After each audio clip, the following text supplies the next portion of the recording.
Pai de amor e Deus bendito, nós te agradecemos, Senhor, por mais essa aula, te agradecemos, ó Pai, por mais esse dia. Abençoa também, ó Pai, a cada um que está fazendo via WhatsApp, que o Senhor possa dar sabedoria, estratégia, e que a nossa mente, o nosso coração possa estar cativos à verdade da Tua Palavra.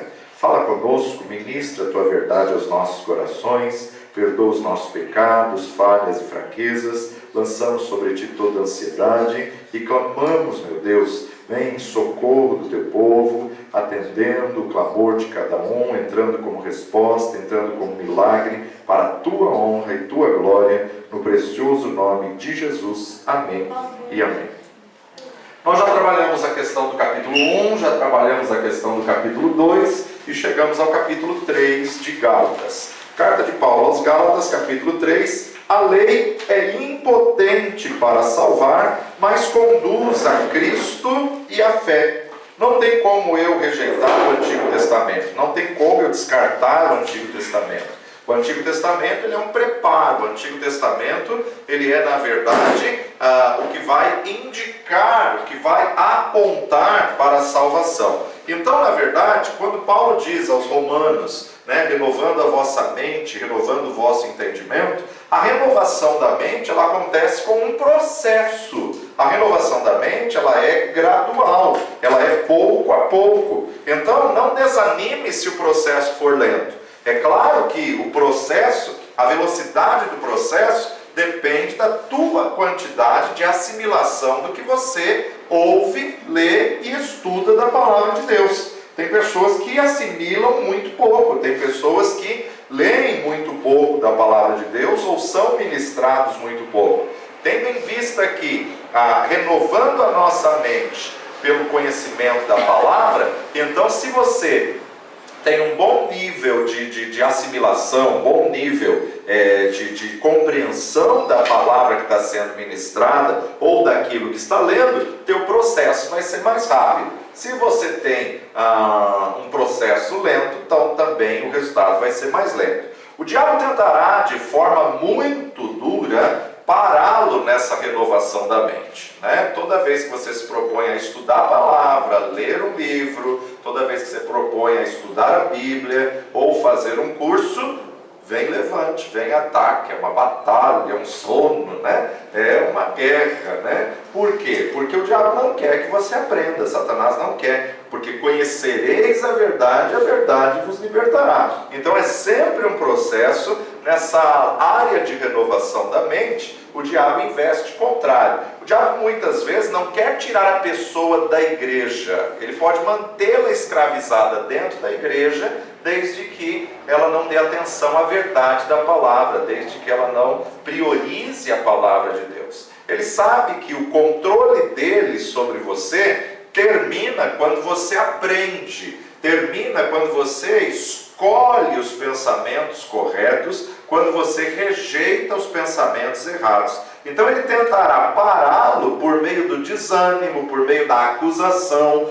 por meio da condenação. São formas, métodos que Satanás tenta parar. E hoje, por meio do medo, nós vemos aí como foi liberado um espírito de medo nessa geração. E tem gente que está com medo de tudo, não só da situação da pandemia, mas parece que a pandemia desatou, desencadeou aí medos dos mais diversos possíveis e situações daí das mais escabrosas que a gente vê, medos assolando aí muitas vidas e muitas famílias. Então, é anormal uma mente ficar vagueando de um lado para o outro.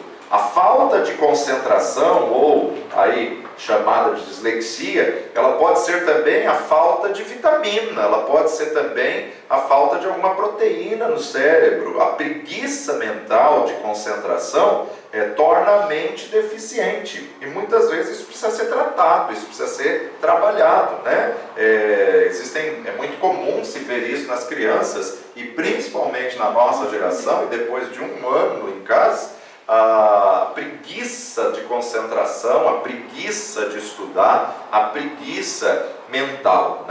Então a inabilidade de concentração indica um ataque na mente. Isso pode ser físico, isso pode ser espiritual. Há muitas pessoas sofrendo ataques na mente, que são ataques do diabo, que são justamente falta de concentração, falta aí de foco, aonde as pessoas estão sendo roubadas. Quando a pessoa perde o foco, ela perde a motivação. Quando ela perde a motivação, qualquer coisa está boa e qualquer lugar serve. Então nós precisamos entender que hoje existem treinamentos, cursos, técnicas e até medicamento que você pode ir atrás. Claro que a gente não incentiva a automedicação, mas existem aí médicos, especialistas que você pode estar buscando aí um tratamento, um treinamento para poder aperfeiçoar o seu foco. Então, muda a sua maneira de pensar e você vai ficar liberto. Porque tal como o homem pensa, assim ele se torna. Então, se ele não pensa nada, ele não se torna nada. Se ele não tem foco, ele não chega a lugar nenhum. Se ele não tem alvo, qualquer lugar está bom. Qualquer coisa satisfaz. Se você tem pensamentos desanimadores, você vai ficar desanimado. Se você tem pensamentos condenatórios, você vai ficar debaixo de condenação. Se você ficar alimentando pensamentos negativos, você vai viver uma vida negativa. Então, mentes negativas produzem vidas negativas. Mentes positivas produzem mentes positivas. Por isso que a gente tem que investir na nossa mente. Por isso que a gente tem que cuidar da nossa mente. Procure, pelo menos, uma vez a cada 3 meses, ler um livro sobre a mente, ler um livro aí sobre raciocínio, sobre a questão de fortalecer a sua mente. E não é questão de misticismo, mas, gente, a Bíblia já nos mostra isso, Pensamentos positivos são sempre cheios de fé e esperança. Olha aí o pensamento de Josué e Calebe e faz aí esse paralelo do pensamento dos 600 mil homens que saíram do Egito. Olha só, 2 versus 600 mil. Então é um absurdo essa proporção. Só que quem entrou na terra prometida foi Josué e Calebe. Por quê? Por causa do pensamento. Josué e Calebe tinham a visão de Deus. Josué e Calebe meditava na promessa de Deus. Se Deus nos prometeu essa terra, eia, subamos animosamente, possuamos-la por herança. Agora os 600 mil, eles pensavam como gafanhotos. 600 mil, não, isso é muito para nós. Não, Deus nos tirou do Egito para nos matar nessa terra. Agora, vamos entender aqui, Tem até uma canção que diz: quem tem promessa de Deus não morre, vírgula, não morre se lutar por ela. Tá? Porque quando Deus falou no Egito com o povo de Israel, Deus falou com os 600 mil. A promessa, homens, sem contar mulheres e crianças. A promessa era para todos.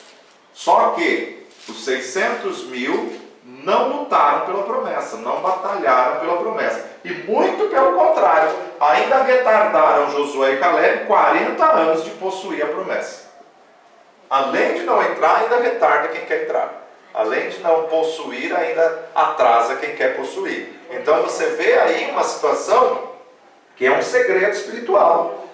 Quem tem promessa de Deus não morre se lutar por ela, se acreditar, se batalhar por ela. Porque tem muita gente que recebe uma profecia, recebe uma palavra de Deus, cruza o braço e ainda desafia Deus. Se for de Deus, ele vai fazer, porque eu não vou mover um dedo. Não vai acontecer também.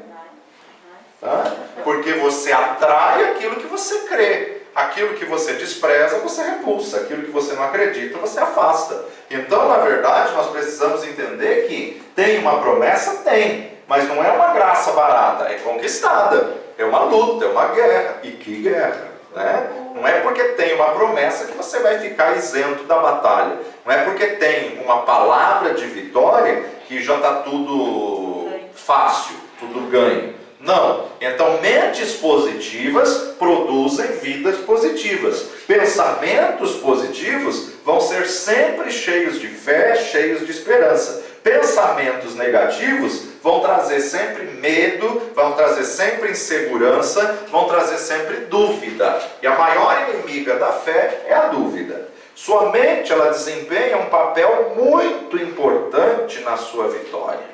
Isso hoje até a ciência confirma, né? Que a pessoa que acredita na sua cura, ela contribui para uma regeneração mais fácil. Ela colabora para uma regeneração mais fácil.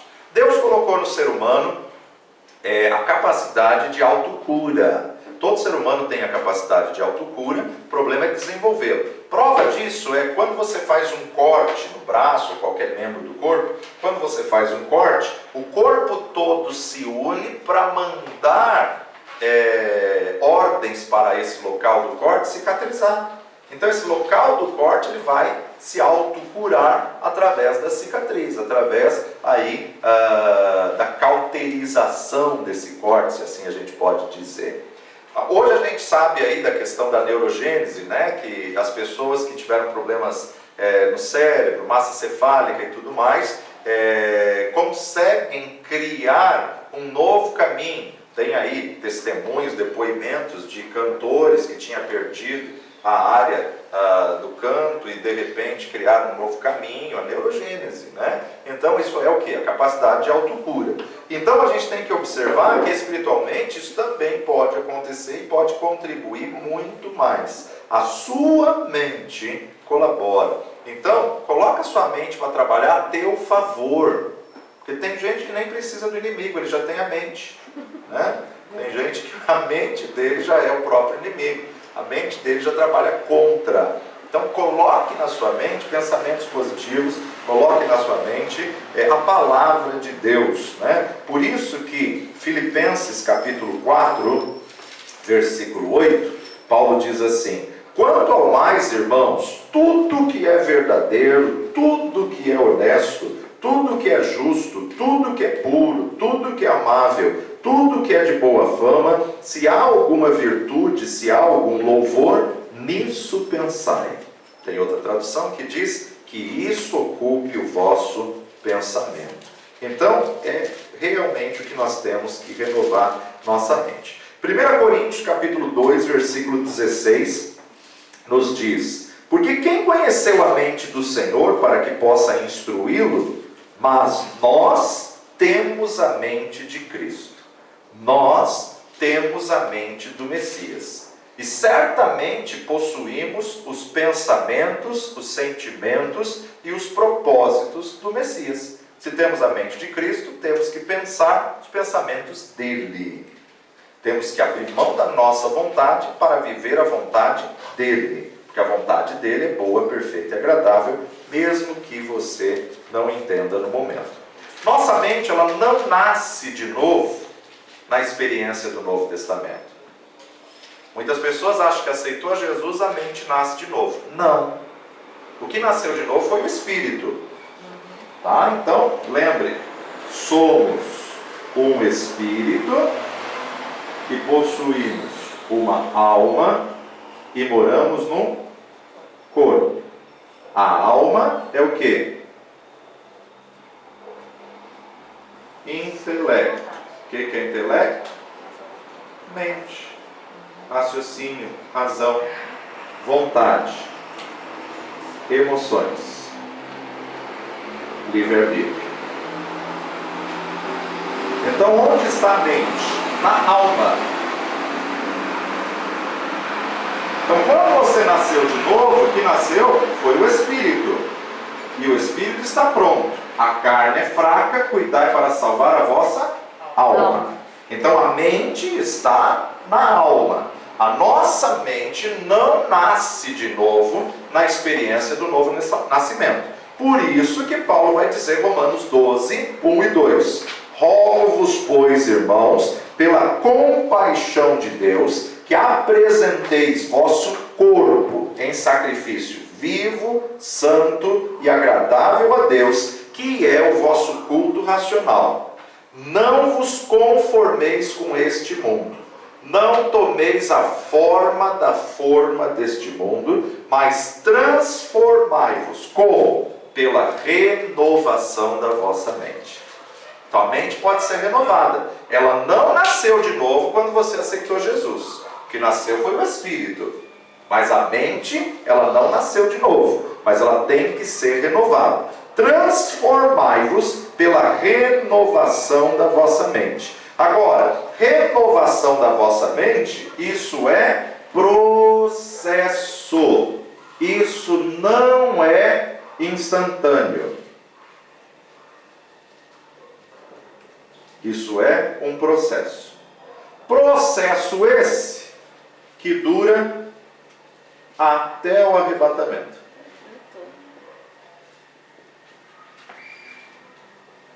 Não pense que já está pronto.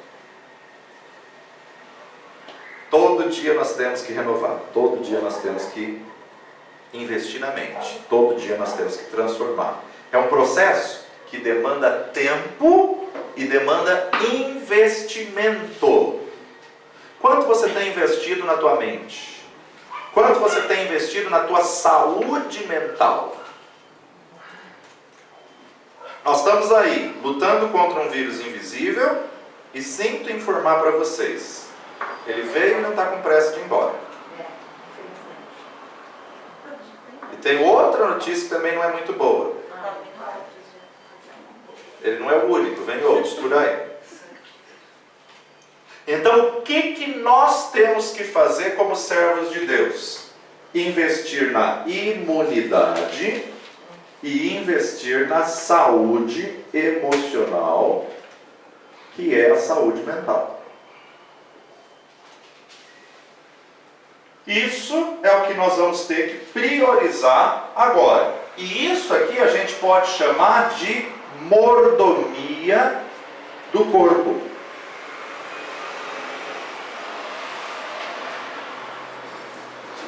Então, por exemplo, prioriza os recursos que aumentam a imunidade naturais. Tá? Prioriza. Beba muita água. Suco de inhame é muito bom se você tomar regularmente em jejum de manhã. Um dia batido com maçã, outro dia batido com laranja, outro dia batido com abacaxi, outro dia batido... Um suco de inhame batido com essas coisas. Procure tirar o açúcar, que é um veneno. Oi? É cru? É cru. Mas qual inhame? Aquele pequenininho? Pode ser aquele grande. Porque lá só tem esse. Lá só tem o cará? Só. Ele tem mais proteína ainda do que o pequenininho. É verdade, Tá? a cidade do carne. Só que se você bater ele, água gelada, gelo e uma das frutas cítricas, ele quebra aquele gosto que amarra. Tá? Então, isso daí regenera o teu equilíbrio sanguíneo em 7 dias. Isso daí, quando eu tive a malária, eu peguei a malária falciparum 5, é a 12ª malária na África, e ela mata em 28 horas. Quando eu tive a malária e fiquei desenganado, né, esse período todo, e já tinha falência do fígado, pâncreas e baço, e da cintura para baixo já não sentia mais nada. Quando eu tive alta, eu tratei com inhame. Todo esse período que a gente tem visto aí, que alguns missionários que a gente atendeu, que estavam em regiões remotas, que não tinha medicamento, que não tinha energia elétrica, que me ligaram durante esse ano falando: pastor, acho que estou com Covid, estou com febre, estou assim. Tem inhame aí? Tem. Falei: corre, toma inhame manhã, tarde e noite. Estão ótimos. Agora, inhame cura Covid? Não tem comprovação nenhuma. Inhame melhora a sua imunidade.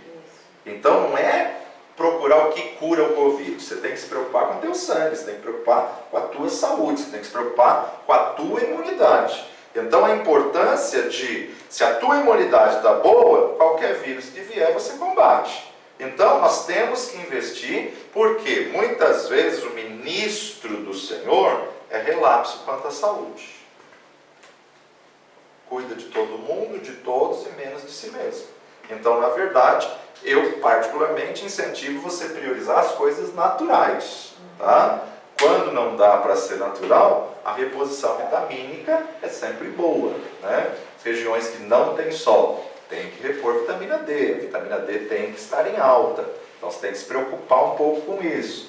Dá para fazer um exame de contagem hormonal? Precisa-se fazer a contagem hormonal. Vocês não têm noção o que o hormônio causa de prejuízo na vida da pessoa quando está em falta. Tireoide é pior. são terríveis. Da mesma forma que são uma bênção, né? Tem um livro muito, muito bom. Ele é da Graça Editorial, que se chama Benditos Hormônios.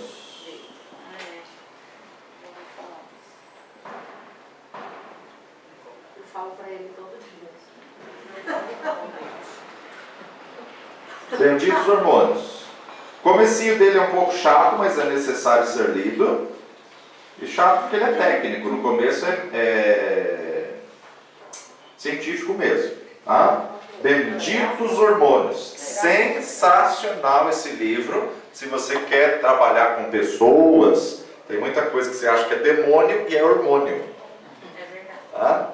Embora termine do mesmo jeito, demônio e hormônio são duas coisas bem diferentes. Tá? Mas esse livro ajuda muito para você ministrar as pessoas, entender as pessoas, conversar com as pessoas. Próxima matéria a gente vai falar um pouquinho disso, que é relacionando-se no corpo. A gente vai citar um pouquinho disso daqui também. Então, na verdade, olhando aí para os dias que estão por vir, a nossa preocupação tem que ser estar bem de saúde e estar bem emocionalmente. Ponto. Tá? E agora, nessa situação de saúde emocional, eu sei que não tem nada a ver com a matéria, mas eu vou incluir isso daqui. Saúde mental, nós temos que entender o seguinte: nós estamos na era da tecnologia, da informação, da comunicação, da informática. Isso não significa que você precise saber de todas as coisas todos os dias. Põe um filtro na tua vida. Não é tudo que você precisa ficar sabendo. O que está acontecendo lá do outro lado do mundo, do outro lado do planeta, que não compete a você. Você não tem familiar lá, não tem um missionário lá, um pastor lá. O que adianta você ficar lendo, sofrendo por algo que você não pode fazer nada e só vai te deixar negativo? Então nós temos que aprender a ser seletivo, nós temos que aprender, isso eu não estou falando quanto a conhecimento de benefícios, não é quanto a conhecimento de saúde, conhecimento de proteção, não, é quanto a questão de problema, quanto a questão de dificuldade. A internet, a tecnologia, ela está mexendo com a mente de algumas pessoas, que ela está inconscientemente entrando pela sede e pela busca da catástrofe. Ela acorda, ela liga as redes sociais, deixa eu ver quem morreu hoje. Então muda o nome de Facebook para obituário. Aí você já abre e vê o obituário do dia. Deixa eu ver que catástrofe aconteceu hoje. Não deve ser essa nossa motivação diária. Então, isso é inconsciente, isso as pessoas... E tem gente que gosta de propagar o caos, tem gente que gosta de propagar a notícia ruim. Né? Eu recebo centenas de inúmeros vídeos por semana e uma média de 500 a 600 WhatsApps por semana. Confesso que vídeo e áudio eu não ouço. Não ouço. Tá? Se a questão é urgente, me ligue. Ou então escreva. Porque eu odeio áudio. Tem hora que você está no coletivo, não dá para você pôr um áudio. Verdade. Entende? Então, na verdade, nós temos que... E vídeo muito menos. Tá? Hoje mesmo, pela manhã, eu já deletei acho que uns 300. Porque são situações que não dá. Então, se você quiser saber tudo, ir atrás de tudo, estar antenado em tudo, primeiro, você nunca vai conseguir. Tá? Saiu uma pesquisa no ano passado, 2019, ano retrasado nos Estados Unidos, que ele dizia o seguinte, acho que está até na internet essa pesquisa, o ser humano do século XXI, a quantidade que ele tem de informação hoje, é a quantidade que um monarca da era bíblica tinha durante a vida. O que nós recebemos de informação por dia hoje os monarcas recebiam durante a vida. Porque naquela época não tinha internet, não tinha telégrafo, não tinha energia elétrica, então não vai ter televisão, não vai ter rádio, não vai ter nada, não vai ter telefone. Então, a informação que um monarca, que já era a pessoa que recebia mais informações, a informação que ele recebia durante a vida inteira é a que nós recebemos em um dia. Depois se pergunta por que estamos estressados, com estresse, estafa, burnout e inúmeros problemas psicossomáticos. Quanto nós estamos investindo na saúde mental? Quanto estamos investindo na saúde emocional? Que a pessoa não investe, não se preocupa com o físico, não se preocupa com o organismo, não se preocupa com a saúde, e aí qualquer coisa que acontece é o diabo. Não, não é o diabo não, é negligência mesmo. Tá? Se você não se preocupar com a sua saúde, e não pense que alguém vai se preocupar. Se você não se preocupar consigo mesmo, ninguém vai se preocupar com você. Então, na verdade, é impossível você amar ao próximo se você não ama a si mesmo. E digo mais, tem gente amando mais ao próximo do que amando a si mesmo. A nossa sociedade, isso não dá tempo de eu falar também, mas é um ponto para você pensar. A nossa sociedade está desequilibrada e essa nova geração de jovens e adolescentes perderam o referencial porque estão amando mais ao próximo do que a si mesmo. Ele se idealiza no relacionamento, ele se idealiza no próximo. E quando o relacionamento acaba, vou me matar. Por quê? Ele criou uma expectativa tão grande do próximo que quando não foi correspondida, ele quer tirar a vida dele. Por quê? Porque ele não se ama. Você não pode amar ao próximo mais do que a si mesmo e nem menos. Amar ao próximo como a si mesmo. Então a nossa mente, ela tem que ser cuidada, ela tem que ser tratada, ela tem que ser renovada. Quando nascemos de novo, a mente não nasce de novo. A mente demanda de um processo que ela vai ser renovada. E como se renova a mente? Por novas informações, mediante a palavra de Deus. Há muitas pessoas que estão viciadas em pensamentos errados. Viciadas em pensamentos negativos, contrários à palavra de Deus. Então ele está tão viciado no negativo, no errado, no pensamento contrário à palavra de Deus, que virou um hábito. Como você está? Ai, uma luta. As pessoas que têm esse hábito de responder para você uma luta, senta com ela 3 minutos e fala, qual luta você está enfrentando? Ela não tem resposta. Porque isso é um hábito. Isso é vício. Então, na verdade, nós temos que entender que na batalha da carne contra o espírito, essa batalha começa na mente. Descobrimos que há muitos espíritos aprisionadores da mente. Deus, pelo poder da palavra, quer abrir essas cadeias e quer quebrar essas prisões. Precisamos ocupar o nosso pensamento com a palavra de Deus. Quanto mais tempo uma pessoa passa meditando na palavra, mais ela colherá da palavra. Então olha só, Gálatas capítulo 3,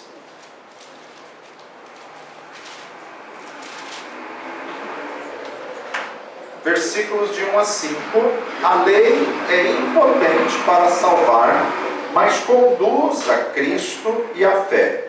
Ó insensatos Gálatas, quem vos fascinou para não obedecerdes à verdade, a vós, perante os olhos de quem Jesus Cristo foi representado como crucificado? Só quisera saber isto de vós: recebestes o Espírito pelas obras da lei ou pela pregação da fé? Sois vós tão insensatos que, tendo começado pelo Espírito, acabais agora pela carne? Será em vão que tenhais padecido tanto? Se é que isso também foi em vão? Aquele, pois, que vos dá o Espírito e que opera maravilhas entre vós, o faz pelas obras da lei ou pela pregação da fé? Quando Paulo está dizendo, ó insensatos, insensatos é anoetos. Anoetos. Anoetos em grego significa ignorantes. Como vocês são ignorantes? Vocês começaram tão bem aceitando Jesus como Senhor e Salvador, e agora vocês querem voltar para a lei? E agora vocês querem voltar para cumprir as coisas judaizantes? Como vocês são nécios? Romanos capítulo 1, verso 14. Eu sou devedor tanto a gregos quanto a bárbaros, tanto a sábios como a ignorantes. Essa palavra ignorantes aqui também é anoetos, insensatos, ignorantes. Lucas 24, 25. Evangelho segundo Lucas 24, 25. E ele lhes disse, ó nécios e tardos de coração, para crer tudo que os profetas disseram. Nécios, insensatos. E agora em Gálatas capítulo 3, no versículo 1 e no versículo 3. No mesmo texto, na mesma sentença, Paulo chama eles de insensatos duas vezes. Ó insensatos Gálatas, capítulo 3, 3. Sois vós tão insensatos que, tendo começado pelo Espírito, agora querem acabar na carne. 1 Timóteo 6, 9. 1 Timóteo 6, 9. Mas os que querem ser ricos caem em tentação e em laço, e em muitas concupiscências loucas e nocivas, que submergem os homens na perdição da ruína. Tito capítulo 3, versículo 3. Tito 3, 3. Porque também nós éramos no outro tempo insensatos, desobedientes, extraviados, servindo a várias concupiscências e deleites, vivendo em malícia e inveja, odiosos, odiando-nos uns aos outros.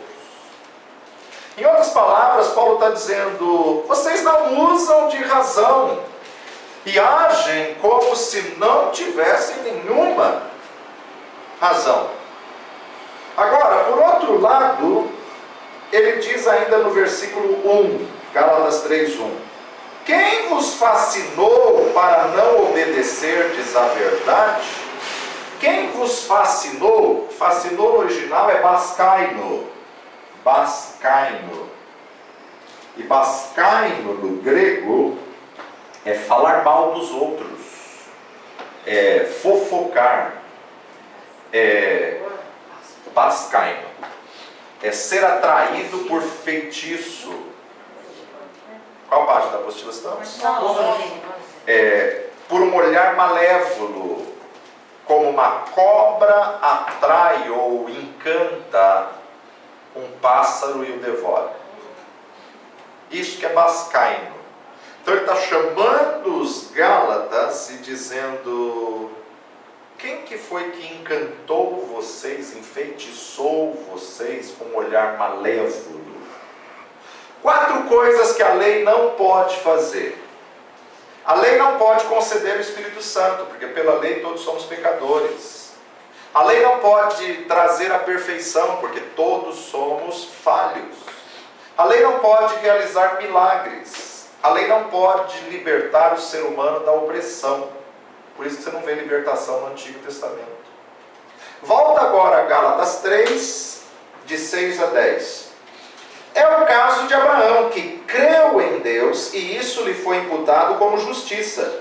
Sabeis, pois, que os que são da fé são filhos de Abraão. Ora, tendo a Escritura previsto que Deus havia de justificar pela fé os gentios, anunciou primeiro o Evangelho a Abraão, dizendo, todas as nações serão benditas em ti. De sorte que os que são da fé são benditos com o crente Abraão.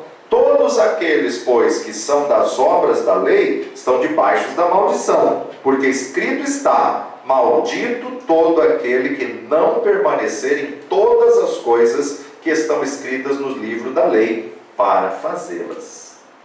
A justificação de Abraão. Em Cristo Jesus, nós somos chamados de filhos de Abraão. Quem foi Abraão? O primeiro judeu. Por quê? Porque a aliança começou nele. Quando Deus quis formar uma nação, Deus escolheu uma pessoa. Quem? Abrão. Abrão. Deixa eu pôr aqui que dá para todo mundo ver. Quando Deus quis escolher, formar uma nação, Ele escolheu uma pessoa. Abrão. E aí Deus faz uma aliança. Jeová faz uma aliança com Abraão. O sufixo do nome de Deus entra para o nome de Abraão.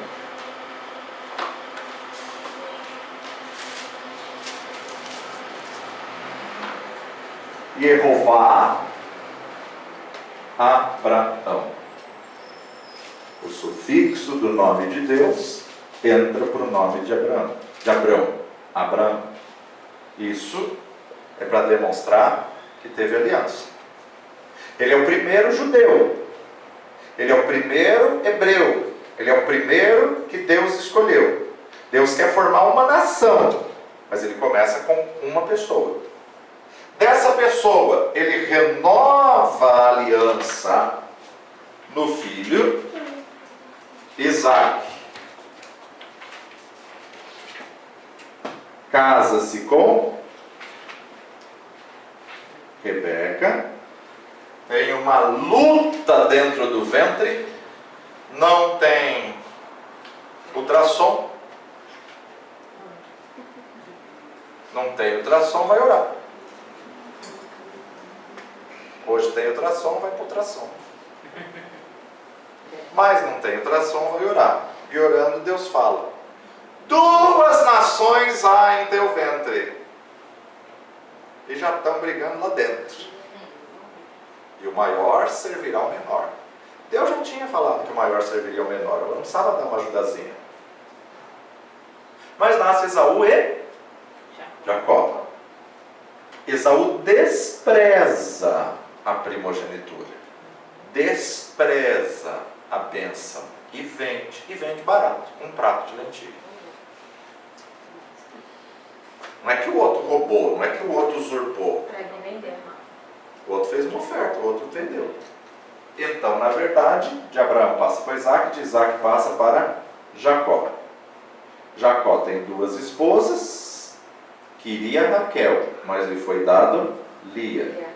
E aí vem com 2 concubinas, e dessas 4 esposas vem as 12 tribos.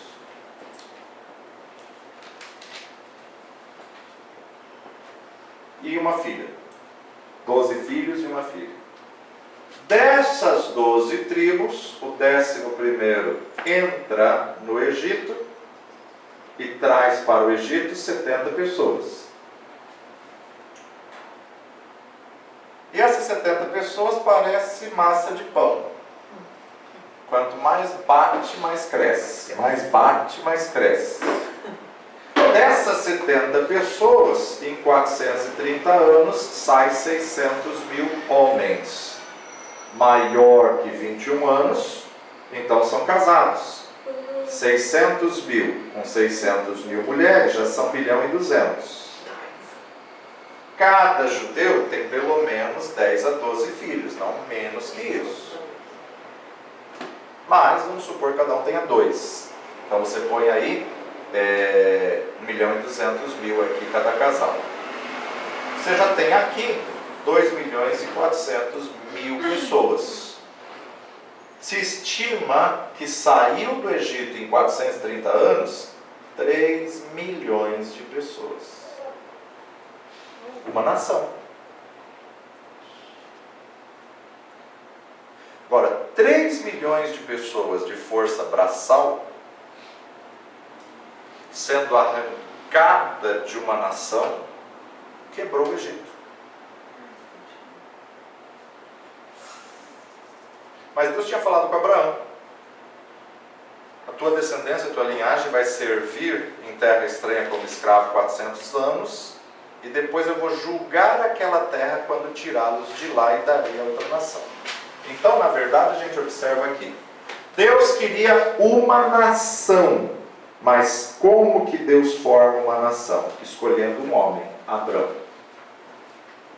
De Abraão renova a aliança em Isaac, de Isaac em Jacó, de Jacó nas 12 tribos, das 12 tribos vem a José que vai para o Egito, traz os 70, na pressão do Egito, de 70 vai para 600 mil homens. Mas o primeiro judeu foi Abrão. E hoje, em Cristo Jesus, nós somos abençoados pela aliança de Deus com Abrão. Agora, Abrão, se você olhar aqui para o mapa cronológico, você vai ver aqui que Abrão, ele viveu no ano 1992 a.C. Moisés, ele viveu no ano 1526 a.C. Abrão viveu praticamente 500 anos antes da lei. 500 anos antes da lei.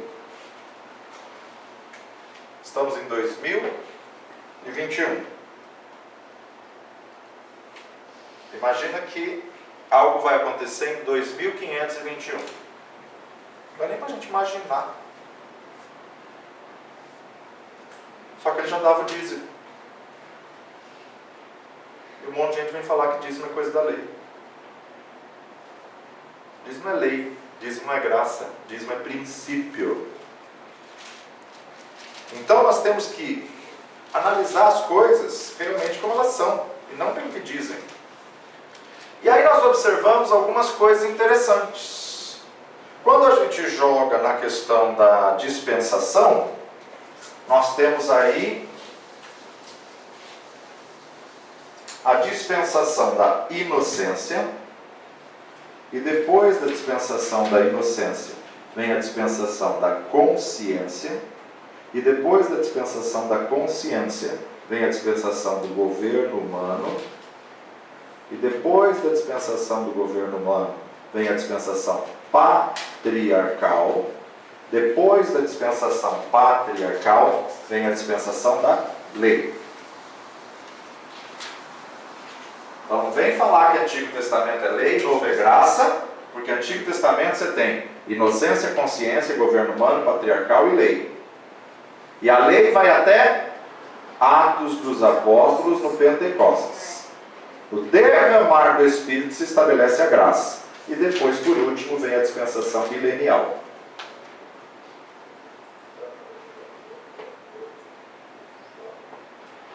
Inocência, Jardim do Éden. Consciência, pecou, foi colocado para fora do Jardim do Éden. Governo humano, Noé, resgata o domínio sobre as aves dos céus, peixes do mar e animais da terra. Patriarcal, Abrão recebe autoridade. Lei, Moisés, mosaica. Inocência, a aliança de Deus era com o homem, mas é a única que é perfeita e que não tem derramamento de sangue. Consciência, a aliança foi com Adão, só que havia sacrifício, sem derramamento de sangue, não há remissão de pecados. Governo humano é uma aliança noélica, dividida em 3, antes do dilúvio, no dilúvio e pós-dilúvio.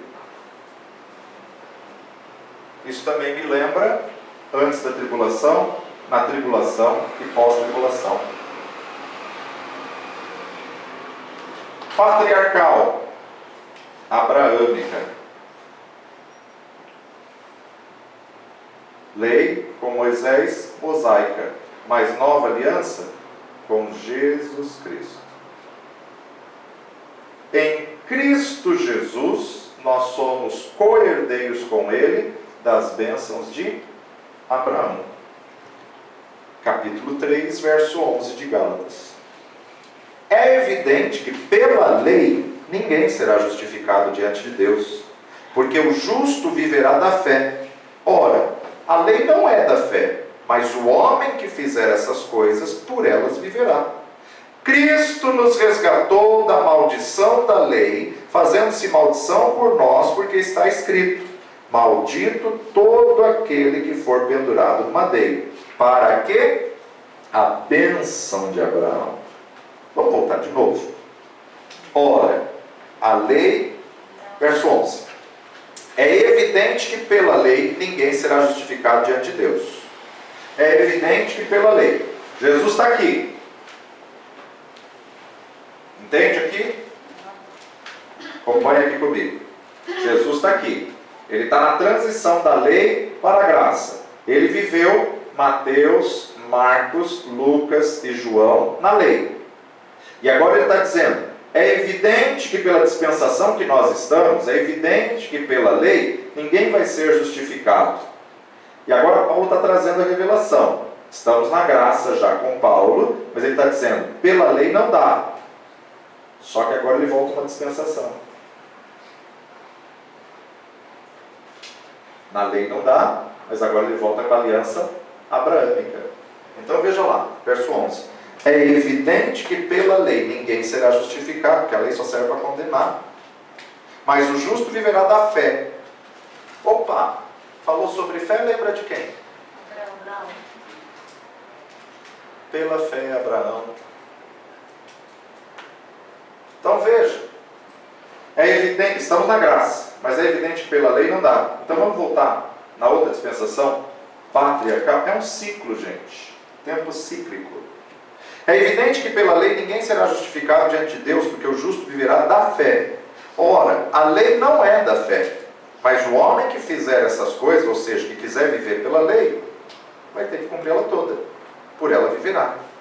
Cristo nos resgatou da maldição da lei, fazendo-se maldição por nós, porque está escrito: maldito aquele que for pendurado no madeiro. Para que ele nos resgatou da maldição? Para que a bênção de Abraão, a dispensação anterior, ou a aliança anterior, pela lei ninguém se salva, mas vamos lá para a aliança abraâmica, para que a bênção de Abraão chegasse aos gentios. Quem? Nós. Por quem? Por Jesus Cristo. Para que pela fé nós recebamos a promessa do Espírito. Irmãos, como o homem falo, se o testamento de um homem for confirmado, ninguém o anula e nem lhe acrescenta coisa alguma. Ora, as promessas foram feitas a Abraão e à sua posteridade. Não diz às posteridades, como falando de muitas, mas como de uma só, e à tua posteridade, que é Cristo.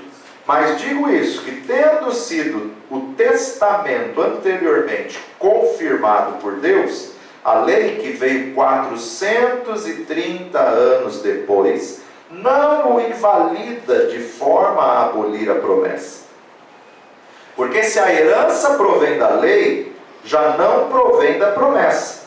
Mas Deus, pela promessa, a deu gratuitamente a Abraão, sem lei. Assim como Abraão viveu uma promessa pela fé sem lei, nós também, em Cristo Jesus, vamos desfrutar da bênção e da aliança de Deus com Abraão. Então, no versículo 11 e 12, ele está dizendo que a lei não é da fé. No 13 e 14, ele apresenta a grande troca. No 15 e 16, a aliança abraâmica e nós.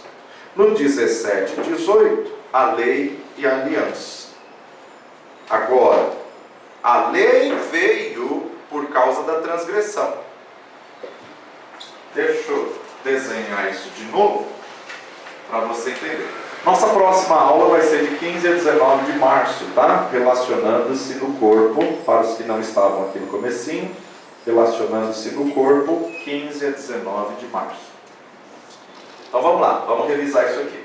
Deus queria uma nação, e ele escolhe um homem. Quem? Abraão. Faz uma aliança com esse homem, renova essa aliança no filho. Quem? Isaac. Faz uma aliança, renova a aliança de Abraão e Isaac, e faz uma aliança com o filho. Quem? Jacó. Por quê? Porque Esaú desprezou. Jacó tem 12 filhos, e desses 12 filhos, o 11º, José, é vendido para os midianitas para Potifar. De Potifar ele vai cair na prisão do Egito, e ele entra no Egito. Quando ele está no Egito, interpreta o sonho de Faraó, e ele traz 70 pessoas da família de Jacó para o Egito. Desses 70, passam-se 430 anos e chegam a 600 mil homens, aproximadamente 3 milhões de pessoas. Então Deus formou uma nação. Tá? Então essa é o processo. Agora vamos entender. Aqui, Deus tem uma pessoa, Abraão. Aqui, Deus tem uma pessoa, Isaac. Aqui, Deus tem uma família, Jacó e os filhos. Se uma pessoa já é teimosa e difícil de obedecer, se uma família já tem problemas e desajustes, imagina uma nação. Imagina coordenar 3 milhões de pessoas. Uma igreja de 1000 já dá dor de cabeça. Imagina 3 milhões. Está acompanhando minha linha de raciocínio? Tanto é que esses 3 milhões de pessoas fez até o homem mais manso da terra ferir a rocha 2 vezes. Moisés, coitado. Já até orei por Moisés, para Deus ter misericórdia, porque o estresse. Era muito grande, coitado. Entenda o que eu vou dizer. Aqui é uma pessoa, aqui é uma pessoa, aqui é uma família.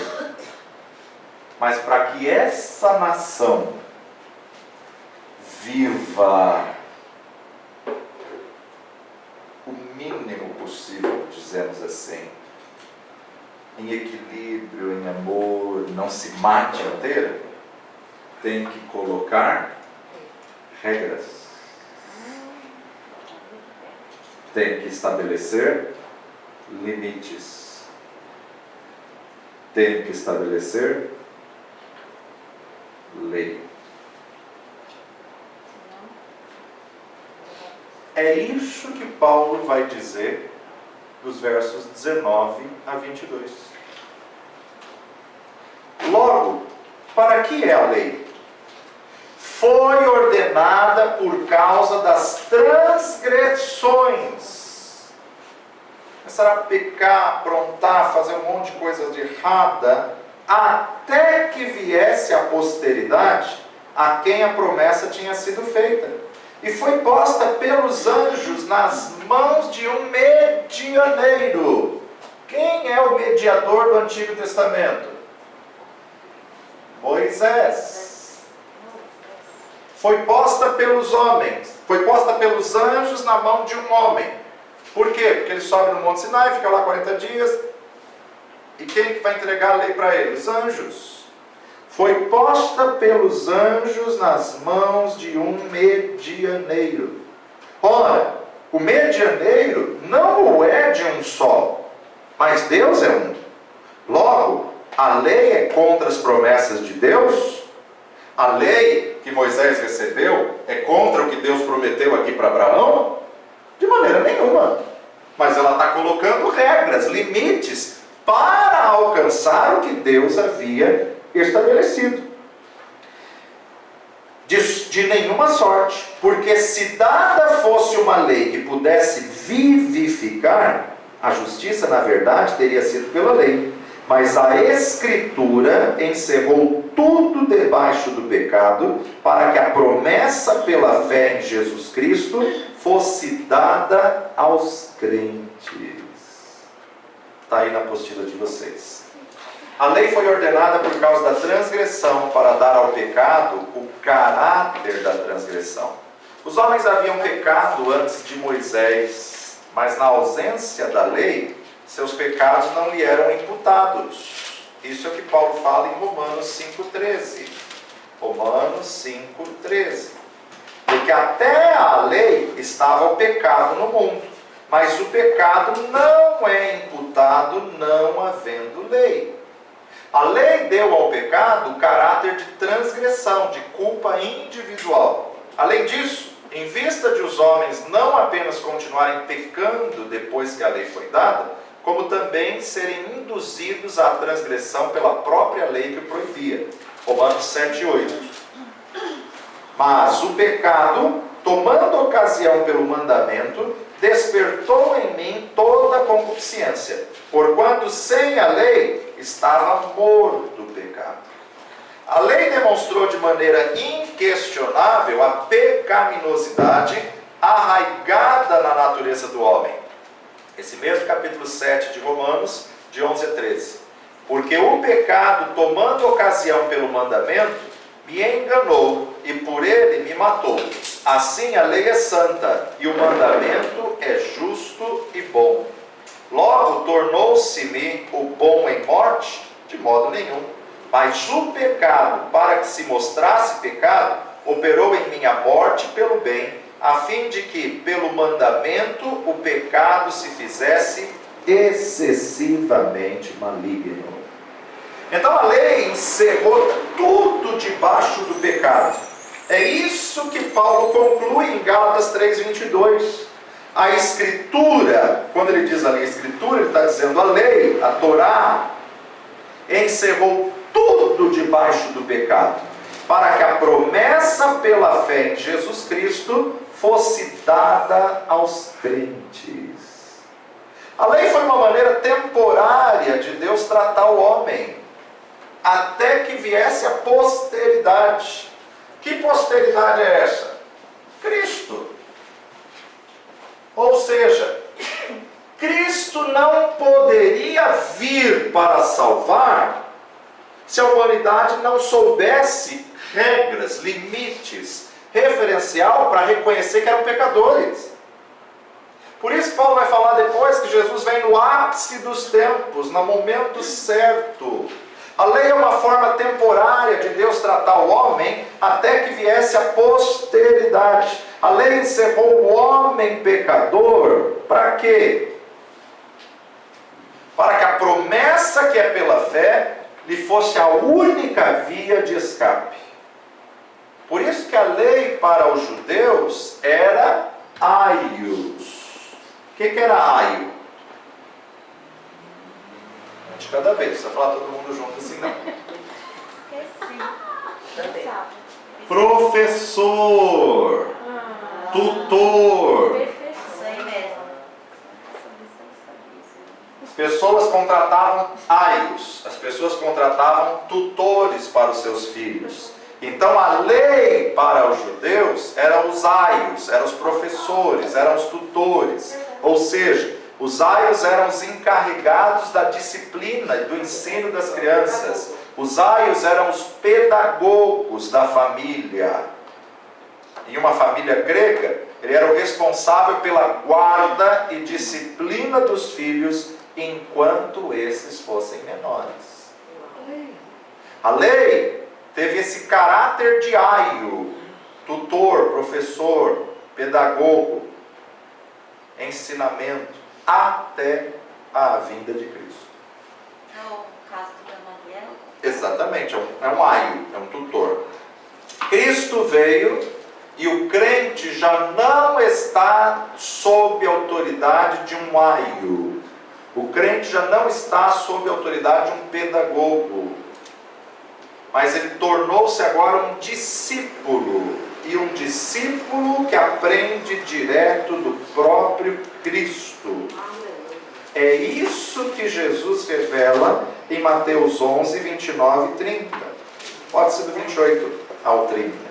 Vinde a mim, todos os que estão cansados, sobrecarregados, oprimidos, e eu vos aliviarei. Tomai sobre vós o meu jugo e aprendei de mim. Eu sou o vosso aio, eu sou o vosso tutor, eu sou o vosso pedagogo agora. Não mais a lei. Aprendei de mim que sou manso e humilde de coração, e encontrareis descanso para a vossa alma, porque o meu jugo é suave, o meu fardo é leve. Por quê? Porque o da lei é pesado. O da lei vocês não conseguiram cumprir. O da lei só mostrou que vocês são pecadores. O da lei só serviu para revelar que vocês precisam de um substituto. E quando João Batista vê ele indo para o Jordão, diz: eis o Cordeiro de Deus que tira o pecado do mundo. A lei é a nossa professora. Por isso que é impossível entender o Novo Testamento se você rasgar o Antigo. Se você não tiver o Antigo. É impossível entender a graça. É impossível entender a salvação se não souber do que Jesus nos salvou. Veja o verso 23. Gálatas 3, 23. Mas, antes que a fé viesse, estávamos guardados debaixo da lei e encerrados para aquela fé que se havia de manifestar. De maneira que a lei nos serviu de aio. A lei nos serviu de aio. Aio no original é paidagogos. Paidagogos. Que é a raiz da palavra pedagogo ou guia, auxiliar, como uma ama, uma tutora dos filhos. De maneira que a lei nos serviu de aio, pedagogo, para nos conduzir a Cristo, para nos guiar, para nos apontar a Cristo, para que pela fé fôssemos justificados. Mas, depois que a fé veio, já não estamos debaixo de aio. Porque todos sois filhos de Deus pela fé em Cristo Jesus. Porque todos quantos fostes batizados em Cristo, já vos revestistes de Cristo. Nisto, não há mais judeu, nem grego, não há servo, nem livre, não há macho, nem fêmea, porque todos vós sois um em Cristo Jesus. E se sois de Cristo, então sois descendências de Abraão e herdeiros conforme a promessa. Se somos de Cristo, a liberdade na condição de filhos. A liberdade na condição dessa nova aliança. Olha só que interessante esse capítulo 3. Paulo está dizendo... Mas há um condicional aí. Ter Jesus. Sim, né? Paulo está dizendo, a lei não serve para salvar ninguém. A lei só serve para mostrar que somos falhos, somos pecadores, estamos condenados. Mas em Cristo Jesus, a gente pode viver pela fé, como Abraão, que viveu 500 anos antes da lei, 500 anos antes das regras, dos limites, mas creu em Deus. Então, em Cristo Jesus, eu sou co-herdeiro em Abraão. Não aboliu a lei, mas apenas mostra que não somos salvos por ela. Somos salvos por Cristo Jesus, que nos leva a ser herdeiros da promessa segundo Abraão.